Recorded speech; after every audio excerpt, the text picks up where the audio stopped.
नमस्कार दोस्तों, स्वागत है आपका अपने YouTube channel Hindi grammar Meena Sharma पर। दोस्तों, हम हिंदी ग्रामर पढ़ रहे थे और हिंदी ग्रामर के अंदर हमारा जो प्रकरण चल रहा था वो था पर्यायवाची। हमने बहुत सारे शब्दों के पर्यायवाची शब्द देख लिए हैं और आज हम दो चार और शब्दों के पर्यायवाची देखेंगे। दोस्तों, पर्यायवाची जो शब्द है उन शब्दों को हमें कभी भी ट्रिक के माध्यम से, रटने के माध्यम से कभी भी हमें नहीं समझना चाहिए कि हम ट्रिक करके कि इसको ऐसे ऐसे ऐसे ट्रिकों के माध्यम से कभी भी पर्यायवाची हमारे क्लियर नहीं हो सकते हैं। हम बात करते हैं कि हिंदी जो हमारी ग्रामर है वो है क्या, व्यवहार है, और व्यवहार के रूप में ही हमारे शब्द बने हैं। अगर हम शब्दों को व्यवहार के रूप में लेंगे, उसको उस शब्द को तोड़ेंगे, उसका थोड़ा सा अर्थ समझने की कोशिश करेंगे ना, तो बिना रटने के और बिना ट्रिक के ही हमें आसान तरीके से पर्यायवाची समझ में आ जाएंगे। तो दोस्तों, आज हम लेते हैं, तो सबसे पहले हम अर्जुन के पर्यायवाची देख लेते हैं। अर्जुन के जो पर्यायवाची हैं वो परीक्षा में बहुत ही ज्यादा पूछे जाते हैं। तो देखो, अर्जुन की अगर हम बात करते हैं तो सबसे पहले सभी को पता है कि अर्जुन की माता का नाम क्या था, कुंती। तो कुंती के पुत्र होने के कारण हमारे ये क्या कहलाए, कौन्तेय कहलाए। कुंती का एक नाम प्रथा भी मिलता है। देखो, आपको कुंती के दो पर्यायवाची याद हो गए।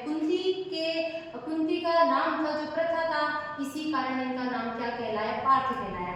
इसके अलावा दोस्तों, आपको पता है कि महाभारत के युद्ध के अंदर जो हमारे अर्जुन हैं, इन्होंने क्या कर लिया था, बुढ़ाका।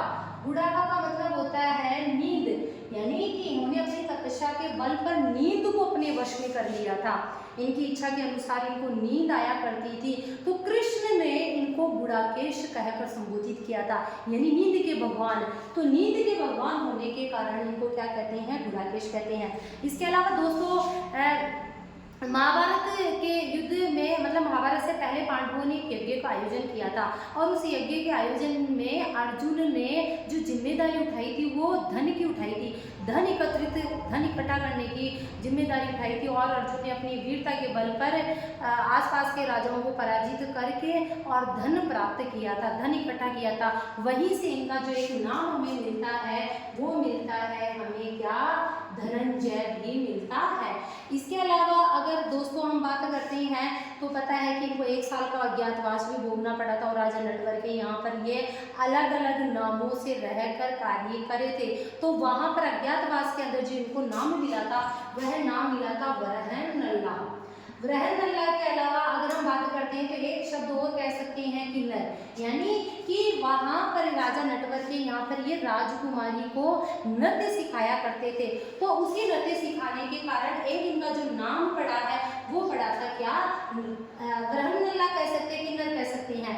इसके अलावा अगर हम बात करते हैं तो एक इनका जो नाम पड़ता है वो है किरीट। किरीट का मतलब होता है, हमें पता भी है कि किरीट को हम कह सकते हैं तो ताज कह सकते हैं, मुकुट कह सकते हैं। तो इंद्र ने अर्जुन को एक ताज पहनाकर संबोधित किया था, कि एक मुकुट प्रदान किया था और उस मुकुट का नाम क्या था, किरीट। तो हम कह सकते हैं किरीटधारी कौन, हमारे, इनको कह सकते हैं। इसके अलावा एक इनका जो नाम चलता है वो चलता है सव्यसाची।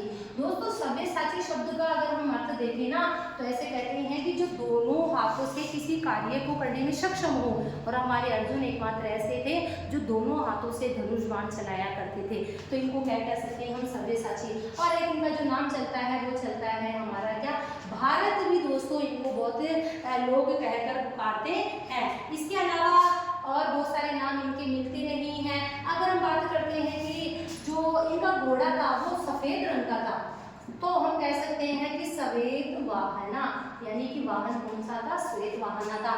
तो दोस्तों, रटने के बजाय, ट्रिक के बजाय अगर हम शब्द को तोड़कर व्यवहार के रूप में अगर अर्थ निकाले तो पर्यायवाची कभी भी हमारे लिए कठिन समस्या नहीं बन सकती, बहुत ही आसान तरीके से हमें समझ में आ जाएगा। तो मैं उम्मीद करती हूँ कि आपको जो अर्जुन है उसके पर्यायवाची एग्जाम में बहुत ज़्यादा पूछे जाते हैं, तो बहुत ही आसान तरीके से आपको समझ में आ गया होगा। इसके अलावा हम अर्जुन के साथ साथ द्रौपदी के पर्यायवाची भी देख लेते हैं। दोस्तों, जो हमारी द्रौपदी है वो आपको पता भी है कि 5 पांडवों की पत्नी थी। तो हम देखते हैं किसके, द्रौपदी के पर्यायवाची।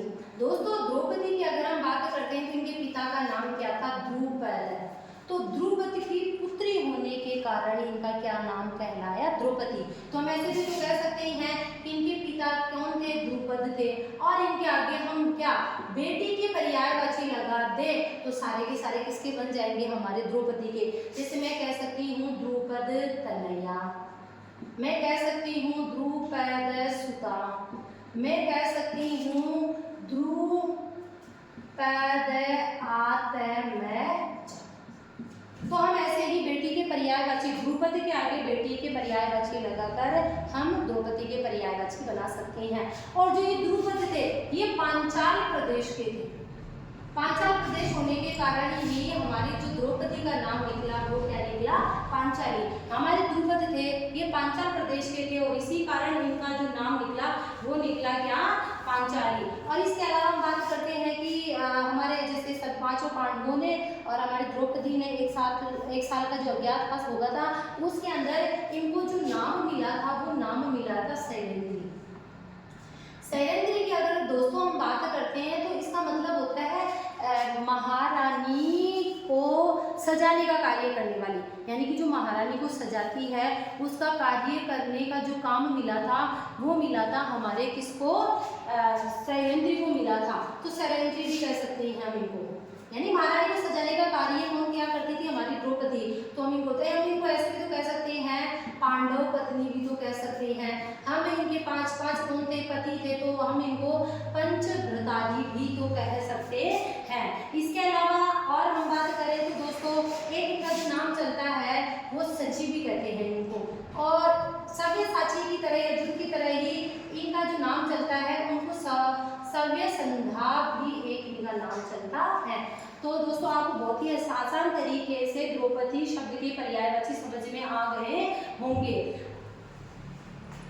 द्रुपद पिता का नाम था, बेटी के पर्यायवाची लगा तो अपने आप समझ में आ जाएंगे। ये वाले जो मैटर होता है ये तो जुगाड़ वाले होते हैं, हम कर सकते हैं। पांचाल पिता का प्रदेश था तो नाम कहलाया पांचाली। शैलेंद्री एक नाम इनको मेनिका भी मिला था, वहां पर मेनिका नाम भी मिला था। मेनिका नाम वो ही कह सकते हैं हम क्या, कि जो महारानी को जो सजाने का कार्य करने वाली है उसको भी कह सकते हैं मेनिका। आपको मालिनी भी कहते हैं कि मालिनी भी है, अलग अलग नामों से पुकारते हैं। तो पांडव पत्नी होने के कारण पांडव पत्नी, पांचों की भर्तारी होने के कारण, पत्नी होने के कारण, और एक सच्ची नाम भी चलता है। तो दोस्तों मैं आपके लिए जो पर्यायवाची शब्द लेकर आई हूँ उन पर्यायवाची शब्द को मैं रटने के स्थान पर शब्द में से ही अर्थ को समझते हुए बहुत ही आसान तरीके से समझाने की कोशिश कर रही हूँ। अगर आपको मेरे पर्यायवाची और मेरे हिंदी व्याकरण के सारी प्रकरण अगर आपको अच्छे से समझ में आ रहे हैं और ये पर्यायवाची अगर आपको समझ में आ रहे हैं तो प्लीज़ कमेंट करके ज़रूर बताना। और अगर आप चैनल पर नए हैं तो सब्सक्राइब करना, लाइक करना, शेयर करना। Thank you.